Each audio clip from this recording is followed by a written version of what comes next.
This is Fabian Trahan, and welcome to Ectophobia Radio, the Paris Sanctum Podcast.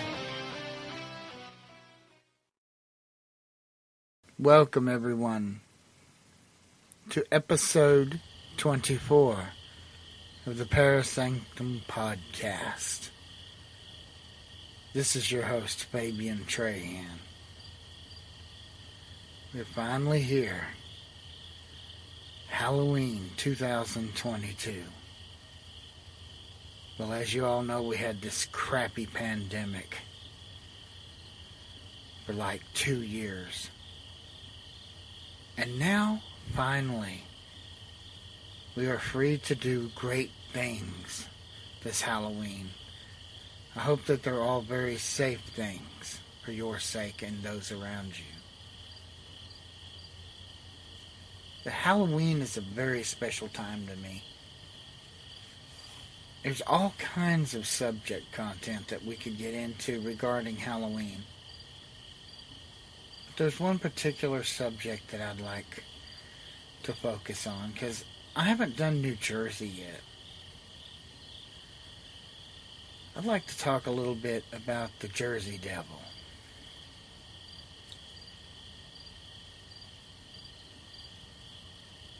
It's folklore from South Jersey and Philadelphia as well, which is in Pennsylvania, but it's right next to New Jersey. I used to run that area, 295 area, all the time. I ran up to Wilmington, I ran all the way up to Bordentown, and the whole area of that Jersey-Philadelphia connector, 95. But the Jersey Devil Legend, actually, it's further east and south. It's down there in the Pine Barrens area. Vineland, that area. And I've ran through there a few times. I used to do a lot of pickups. There's a lot of Italian people that live there in South Jersey. A lot of really nice people. Their ancestors were more than likely no different, but more superstitious, I would assume. The Jersey Devil, I'm pretty sure I remember that it kind of started around 1730s, 1735, I believe, if my memory serves me correctly. It was also known as the Leeds Devil. The forest area of the Pine Barrens in South Jersey it's absolutely gorgeous. And this creature was often described as this flying biped with hooves that flew through the Pine Barrens. The more common description of this creature, or cryptid, is it was a bipedal kangaroo-like or a wyvern-like creature with a horse or goat-like head. And it was also described as having leathery bat-like wings, horns, small arms with clawed hands, legs, with cloven hooves, and a forked tail. It had been reported to move quickly and is often described as emitting a high-pitched, blood-curdling scream.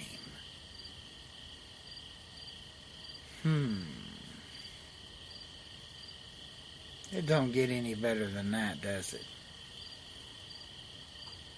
Well, here's a little context into the origin of the legend, and I'm going to go to Wikipedia on this one.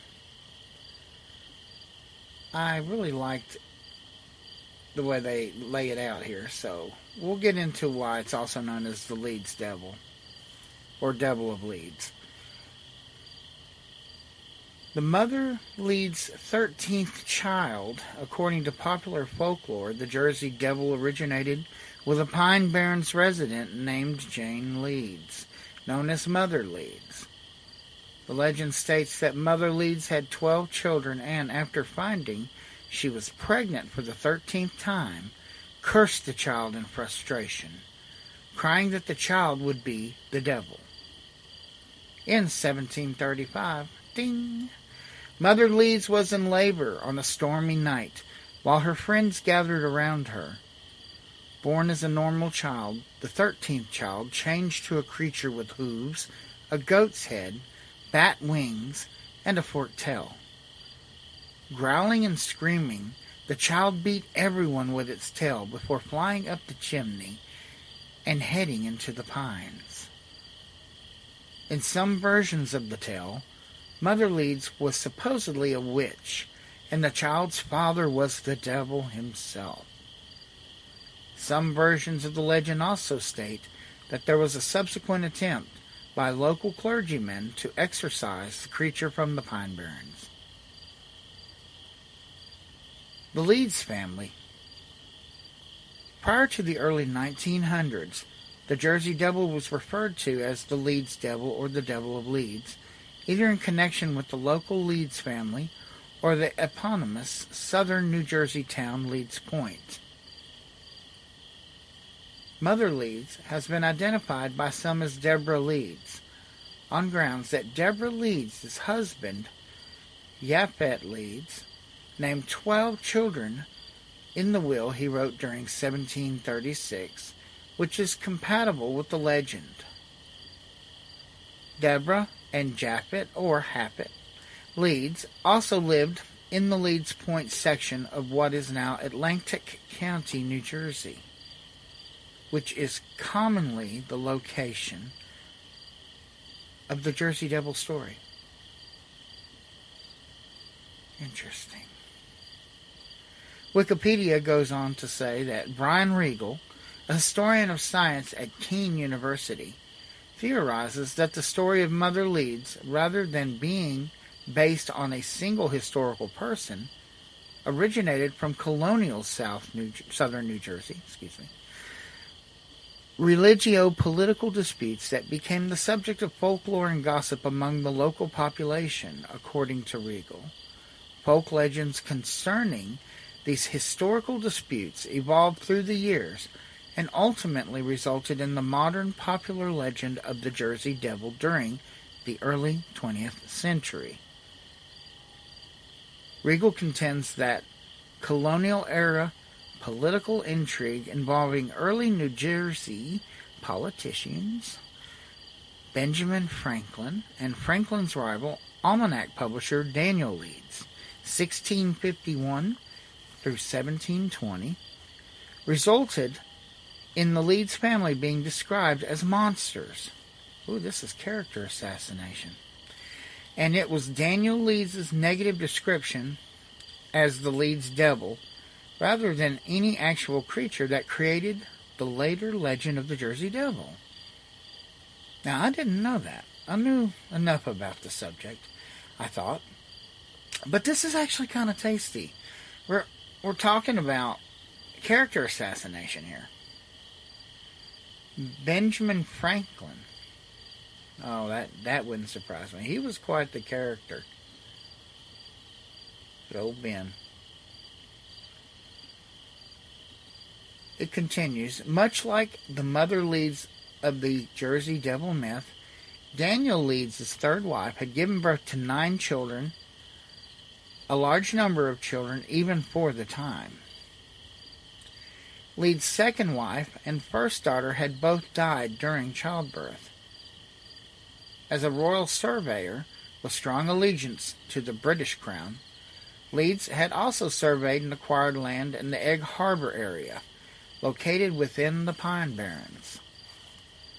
The land was inherited by Leeds' sons and family and is now known as Leeds Point, one of the areas in the Pine Barrens currently most associated with the Jersey Devil legend and alleged Jersey Devil sightings. Now that's pretty interesting. I'll just pause for a minute and reflect on that. It seems like we have character assassination going on. And it kind of makes me think about, that whole thing with the witch trials, which one of my ancestors, had they been tried and not acquitted, I wouldn't be talking to you. True story. that this is starting to smell a lot like political land grabs and things like that. Hey, maybe I'm wrong. Maybe it has nothing to do with grabbing land. But it most certainly has everything to do with power and who controls it. And in the same case as with the witch trials, I'm starting to read ahead here before I talk about it. I'm beginning to see a religious aspect forming from this. About the Jersey Devil itself. So I'm thinking we're fixing to get even more character assassination here. I'm thinking let's get to it. Okay, well, starting in the 17th century, English Quakers established settlements in southern New Jersey, the region in which the Pine Barrens are located. Daniel Leeds, a Quaker, and a prominent person of pre-revolution colonial southern New Jersey, became ostracized by his Quaker congregation after his 1687 publication of almanacs containing astrological symbols and writings. Uh-oh. That was a big no-no in them days. The Quakers weren't supposed to do that. So here we got Leeds. He's, he's this prominent Quaker dude in the Pine Barrens region, and he's doing, publication of almanacs, got the astrological stuff going on in writings. Oh, big no-nos. Leeds' fellow Quakers deemed that astrology in these almanacs as too pagan or blasphemous, and the almanacs were censored by the local Quaker community. In response to and in spite of this censorship, what's up with the censure stuff? Censorship, Leeds continued to, in response to and in spite of this censorship, Leeds continued to publish even more esoteric astrological Christian writings and became increasingly fascinated with Christian occultism, Christian mysticism, cosmology, demonology, and angelology.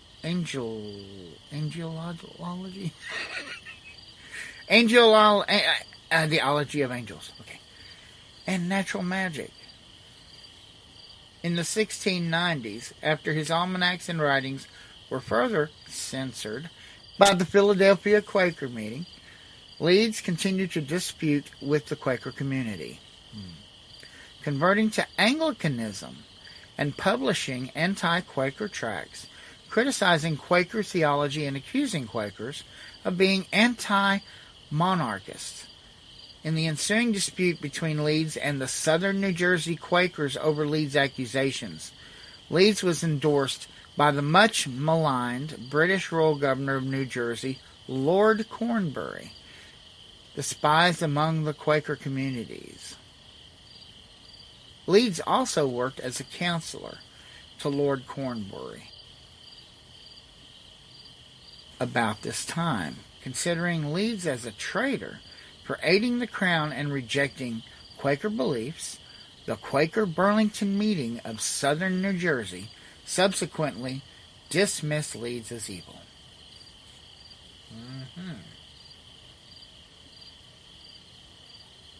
So here we see the persecution of Leeds, and he's already been branded evil.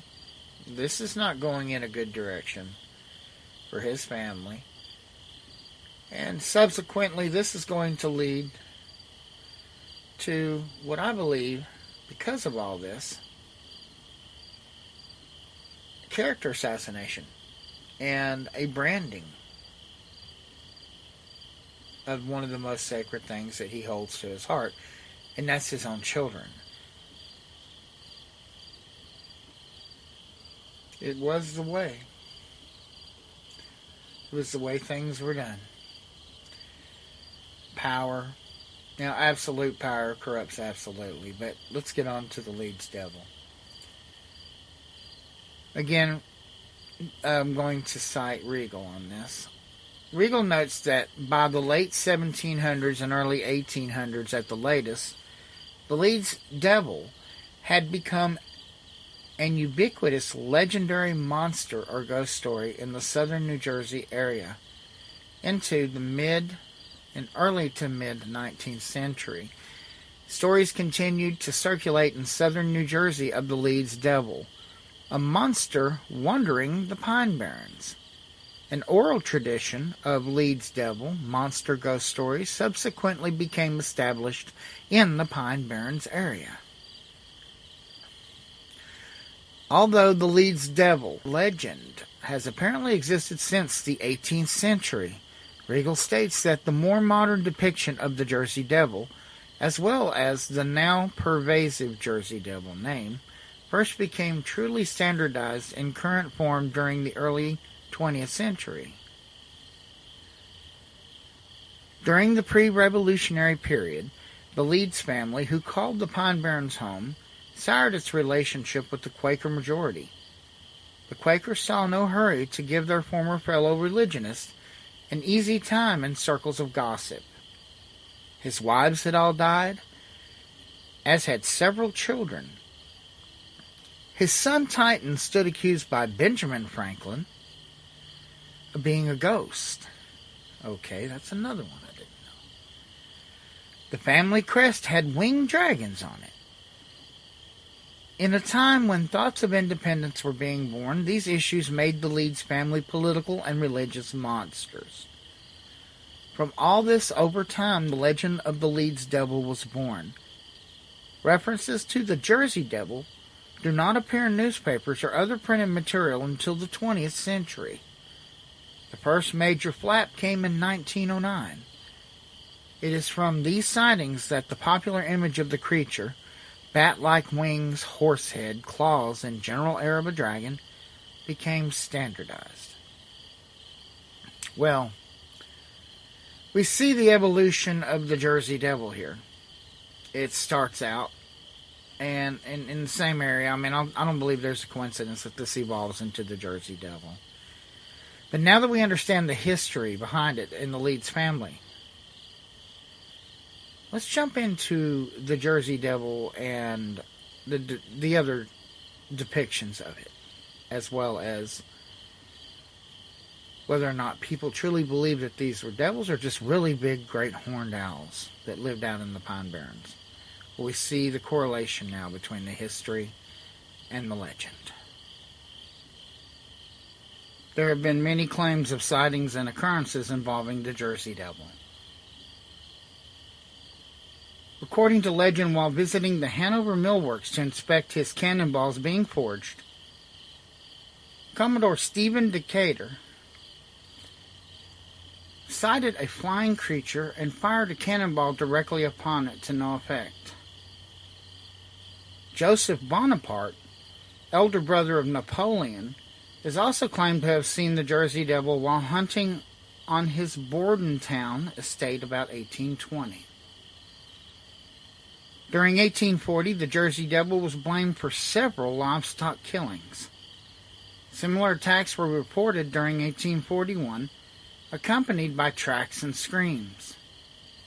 In Greenwich, during December 1925, a local farmer shot an unidentified animal as it attempted to steal his chickens, and then photographed the corpse afterward.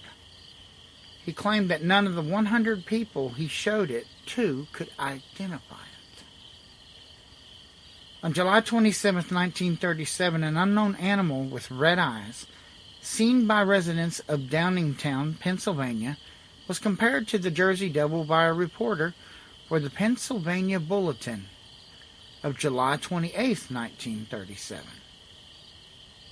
In 1951, a group of Gibbstown, New Jersey boys claimed to have seen a monster matching the devil's description, and claims of a corpse matching the Jersey Devil's description arose in 1957. During 1960, tracks and noises heard near Mays Landing were claimed to be from the Jersey Devil. During the same year, the merchants around Camden offered a $10,000 reward for its capture, for the capture of the Jersey Devil. Wow. Even offering to build a private zoo to house the creature if it were captured. Now that would have been cool if they'd actually caught it. A wave of sightings in 1909. During the week of January 16th through the 23rd of 1909, newspapers published hundreds of claimed encounters with the Jersey Devil from all over South Jersey and the Philadelphia area. Among these alleged encounters were claims the creature attacked a trolley car in Haddon Heights and a social club in Camden. Police in Camden and Bristol, Pennsylvania supposedly fired on the creature to no effect. Other reports initially concerned unidentified footprints in the snow, but soon sightings of creatures resembling the Jersey Devil were being reported throughout South Jersey and as far away as Delaware and western Maryland. The widespread newspaper coverage created fear throughout the Delaware Valley, prompting a number of schools to close and workers to stay home. Vigilante groups and groups of hunters roamed the pines and countrysides in search of the devil. During this period, it is rumored that the Philadelphia Zoo posted a $10,000 reward for the creature. The offer prompted a variety of hoaxes, including a kangaroo equipped with artificial claws and bat wings. Boy, people will do anything, won't they? Today, the Jersey Devil is still known as a legend throughout the Pine Barrens in New Jersey and areas of Philadelphia, and apparently now in Maryland. A legend handed down for hundreds of years in this quiet, secluded, but apparently very active part of the beautiful state of New Jersey. I don't know. I really have no idea if it exists, but it most certainly has a fixation in American culture. And on that note, we'll do cultural relevance. Well, the cultural reference is that it exists as a legend, a cryptid, a creature. Its reference to the state of New Jersey is actually ice hockey team, Jersey Devils of the Eastern Hockey League. They actually had played from 1964 until that league folded in 1973. And then the New Jersey Devils of the National Hockey League have played since 1982.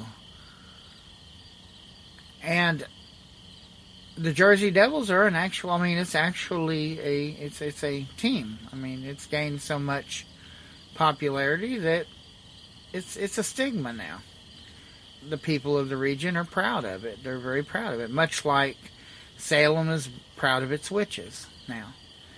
And of course 300 years ago, not so much. But I like this reference here. It's in Man and Beast, an American comic legend. The folklorist Richard Dorson outlines a 6-point criteria for establishing distinction among legendary creatures of American folklore. While the Jersey Devil was not expressively cited by Dorson, it nevertheless qualifies for the same level of relevance. Dorson specifies that the qualifier must exist in oral tradition, inspire belief and conviction, become personalized and institutionalized, be fanciful or mythical, and contain a comical side which endears it to the American public.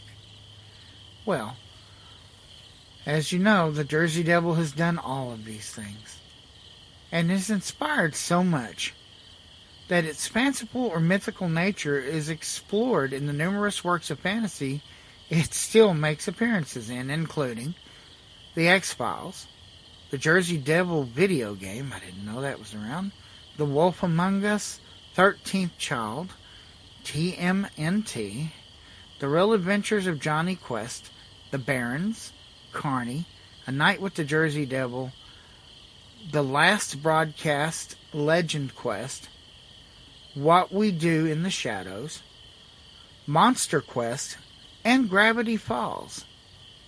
Not to mention the myriad of other references, news articles, comics, etc. ad infinitum. The Jersey Devil has earned its place as one of the great American legends.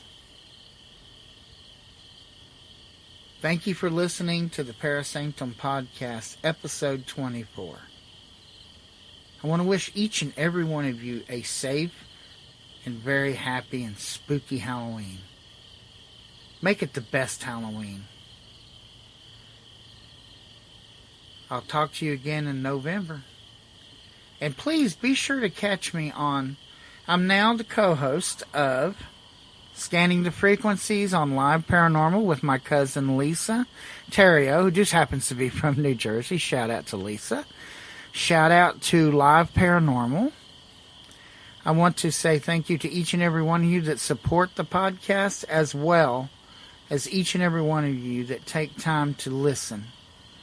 I do hope you take care with whatever it is that you're doing. Talk to you next time. Bye-bye for now.